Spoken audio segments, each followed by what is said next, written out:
The sound wasn't a gunshot. It wasn't a scream. It wasn't the crash of breaking glass or the thud of a fist against flesh. It was something worse. The soft crack of a telephone receiver against a man's skull. They say Dean Martin's 49th birthday party was legendary. They say the champagne flowed until dawn. They say the laughter echoed through the Polo Lounge like music. They say everyone went home smiling. But the man on the floor wasn't smiling. He wasn't moving. He wasn't breathing right. And the telephone, pink, elegant, the kind they put on every table for Hollywood's elite, was covered in blood. They didn't call the police. They didn't call an ambulance. They didn't look back. They just left. Someone whispered 5 words that night. 5 words that would never appear in any police report, any newspaper, any biography. Let's get out of here, Frank. What happened in the next 60 seconds would be erased from history. Almost. To understand what happened that night, you have to understand the Polo Lounge in 1966. The Beverly Hills Hotel had been Hollywood's living room for decades. Stars checked in under fake names. Deals were made over breakfast. Affairs began and ended between courses. But the Polo Lounge was different. The Polo Lounge was the throne room.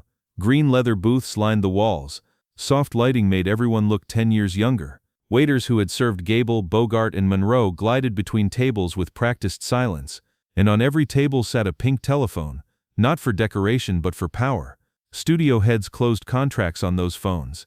Agents stole clients mid-meal. Lovers arranged secret meetings while their spouses sat across the table. In the Polo Lounge, the telephone wasn't a convenience. It was a symbol, a weapon, a reminder that in this room anything could happen. And on June 8, 1966, 2 of the most powerful men in Hollywood sat at their usual booth. Frank Sinatra, Dean Martin, the untouchables, the men who made careers with a nod and destroyed them with a glance. It was Dean's 49th birthday. The champagne was flowing, the laughter was loud, but one man wasn't laughing. Franklin H. Fox, a businessman from New York, was sitting 2 tables away. He had come to Beverly Hills for a quiet dinner. He didn't know Frank Sinatra. He didn't know Dean Martin. He didn't know that in 15 minutes he would witness something that would follow him to his grave. The party had been going for 2 hours when Frederick Weisman decided he'd had enough. Weisman was 54 years old, former president of Hunt Foods, brother-in-law to Norton Simon, one of the richest men in California. He collected art. He attended charity galas. He sat on boards and shook hands with senators and considered himself a man of culture, a man of refinement, a man who didn't tolerate vulgarity, and the noise from Sinatra's booth was vulgar. The laughter wasn't just loud, it was aggressive. Jilly Rizzo's booming voice, Richard Conte's barking cackle, women giggling at jokes Weisman couldn't hear but could imagine. And above it all, Sinatra, always Sinatra, holding court like a king who had forgotten that other people existed. Weisman tried to ignore it. He focused on his dinner companion. He sipped his wine. He reminded himself that these were powerful men, dangerous men, men you didn't confront in public. He had heard the stories. Everyone had heard the stories. Sinatra's temper, Sinatra's connections, the rumors about who he knew and what they could do. But 10 minutes became 15, 15 became 20, and with each passing minute the laughter grew louder, the jokes grew cruder, and Weisman's patience grew thinner. His dinner companion leaned across the table. "Fred, don't, it's not worth it." But Weisman was already standing.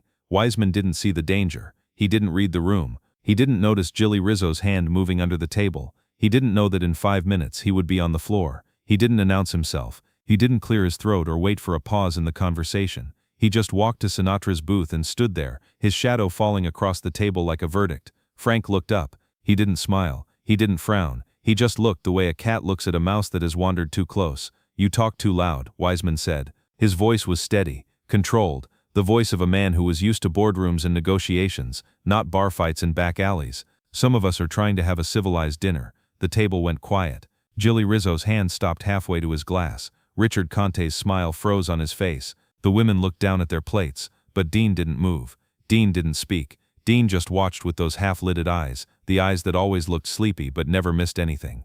Frank leaned back in his chair. "What did you say?" "I said you talk too loud. You and your Dago friends." The word hung in the air like a knife. Dago. Franklin Fox, 2 tables away, felt his hand freeze around his whiskey glass. The ice cubes clinked against the crystal. The sound was obscenely loud in the sudden silence.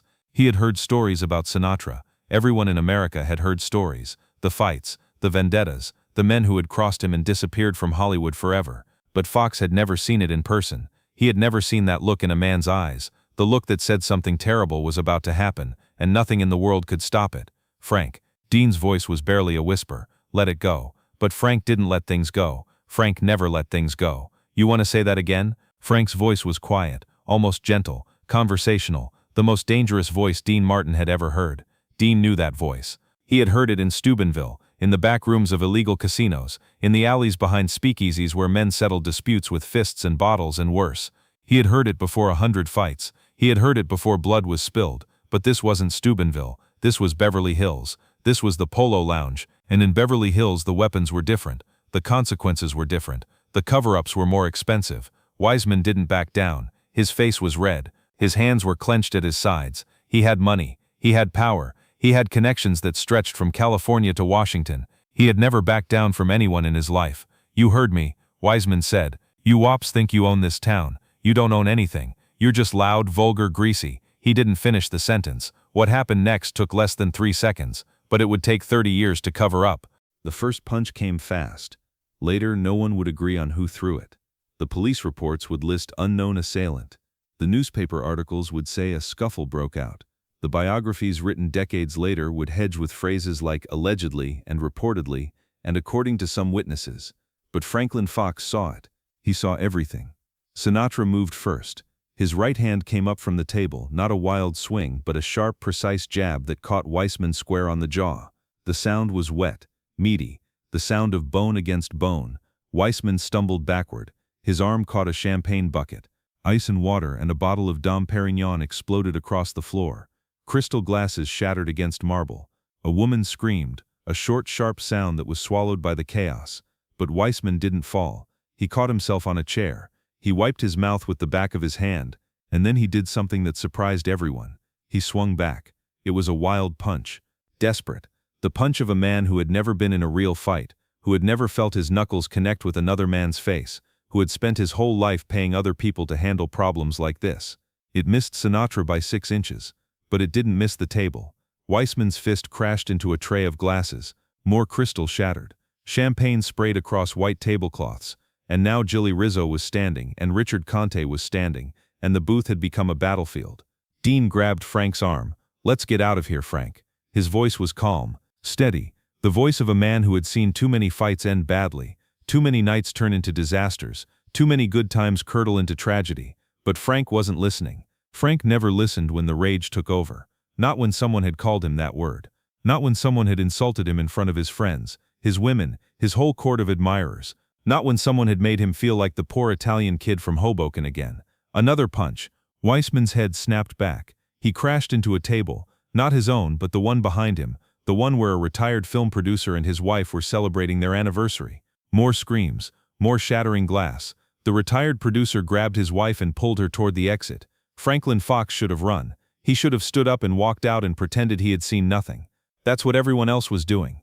The Polo Lounge was emptying fast. Hollywood people knew when to disappear, knew when to develop sudden amnesia, knew when being a witness was worse than being a suspect. But Fox couldn't move, couldn't look away, couldn't stop watching the nightmare unfold. Weisman tried to stand.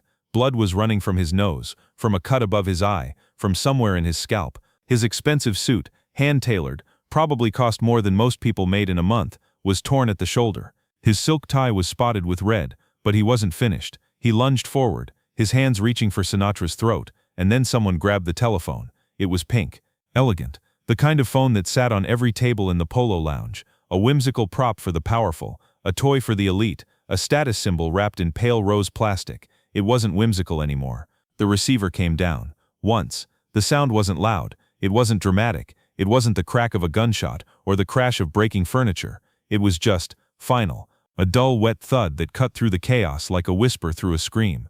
The sound of something ending, the sound of a line being crossed that could never be uncrossed. Weisman's body hit the floor. The waiters didn't move. The busboys didn't intervene. The other guests didn't call for help. In the Polo Lounge, you didn't see things, you didn't hear things, you didn't remember things. That was the price of admission. He didn't get up. He didn't call for help. He didn't reach for the table or try to steady himself. He didn't curse or moan or cry out. He just lay there, surrounded by broken crystal and spilled champagne and overturned chairs. His eyes were open. His mouth was moving. But the only sound coming out was a wet, rattling snore. The snore of a man whose brain was bleeding. The snore of a man who was dying. Franklin Fox felt his throat close, felt his hands go numb, felt something cold and terrible settle in his chest, the knowledge that he had seen something he could never unsee, something that would follow him for the rest of his life. The telephone receiver lay on the floor next to Weisman's head, pink plastic, elegant design, covered in blood. Dean's hand was on Frank's shoulder. "Let's get out of here, Frank," he whispered. Now. This time Frank listened. Dean had seen men fall before. In Steubenville, in the steel town where he grew up, men fell all the time. They fell in bar fights and card games and back-alley disagreements over money and women and insults that no one would remember the next morning. But those men got up. They wiped the blood off their faces and ordered another drink and laughed about it the next day. They wore their scars like medals. They told the stories at parties. This man wasn't getting up. This man wasn't going to laugh about anything. This man might never wake up. Frank and Dean left through separate exits. Sinatra went out the back, through the kitchen, past the dishwashers, who would later claim they saw nothing. Dean went out the front, nodding to the maitre d' like it was any other night, like his best friend hadn't just put a man in the hospital. Within the hour they were gone from Los Angeles entirely. "Nothing happened," Sinatra whispered to his lawyer the next morning. "The man fell, that's all anyone needs to know. A private pilot named Clay Lacey picked him up at a small airfield outside the city." He would later tell investigators that Frank's arm was in a makeshift sling. Dean's left eye was bruised and swollen. Neither man spoke during the flight. Neither man explained where they were going or why they had to leave so fast, but Frederick Weisman wasn't flying anywhere. The paramedics arrived 11 minutes after the fight ended. They found Weisman unconscious on the floor of the Polo Lounge, surrounded by broken glass and overturned furniture and a telephone receiver that someone had carefully wiped clean. His pulse was weak, his breathing was shallow, his pupils were different sizes. They rushed him to Cedars-Sinai. The doctors examined him, found no obvious skull fracture and admitted him for observation. By midnight he was awake. By morning he was asking for breakfast. The doctors called his wife and told her the crisis had passed. They were wrong. 2 days later Weisman collapsed in his living room. Emergency surgery revealed what the initial examination had missed: a fractured skull, a subdural hematoma, bleeding deep in the brain that had been slowly building pressure for 48 hours. For 3 hours surgeons worked to save his life. For 3 weeks afterward his family held vigil at his bedside, waiting to see if he would ever wake up. He woke up, but he didn't remember. The doctors called it retrograde amnesia, complete memory loss of the hours surrounding the trauma. Weisman remembered arriving at the Polo Lounge. He remembered ordering a whiskey sour. He remembered seeing Sinatra's table across the room, but he didn't remember the confrontation. He didn't remember the insult. He didn't remember the first punch or the second or the third. He didn't remember the telephone. He didn't remember anything that mattered. Frank called it luck. The police investigation went nowhere. Sinatra was questioned twice. He denied throwing any punches. He denied being present when Weisman fell. He denied knowing anything about any telephone. And without Weisman's testimony, without the victim's memory, there was nothing to prosecute. But the Weisman family wanted justice. For weeks they talked about pressing charges. They talked about civil suits. They talked about going to the press and exposing Sinatra for what he was. Frederick's brother-in-law, Norton Simon, had money and connections and lawyers who could make things very uncomfortable for a singer from Hoboken, and then, suddenly, they stopped talking. No charges were filed. No lawsuit was pursued. No interviews were given. When journalists called the Weisman home, the housekeeper said the family had no comment. When biographers dug into the case years later, they found sealed records and missing police reports and witnesses who had developed sudden amnesia of their own. Franklin Fox was asked about that night exactly once. A reporter tracked him down in 1978, 12 years after the incident. Fox said he couldn't remember the details. He said it was a long time ago. He said he had probably had too much to drink. He was lying. But some lies are safer than the truth, and some silences are paid for. 3 weeks after the Polo Lounge incident, Frank Sinatra bought an engagement ring, $85,000, 9 carats, a diamond so big it looked fake. He was getting married to Mia Farrow, a woman 30 years younger, a woman closer in age to his own children than to him, a woman who had been a child star when Frank was already a legend, and Dean Martin got the thankless task of breaking the news. He didn't complain.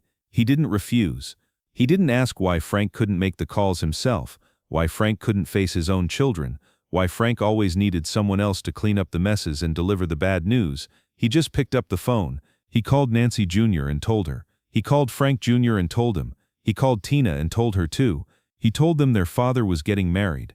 Today, right now, and no, they weren't invited to the ceremony, because that's what friends do. They stand in the gap. They make the calls no one else wants to make. They keep the secrets no one else can keep. Frederick Weisman lived. He recovered. He went back to collecting art and attending charity galas and sitting on boards.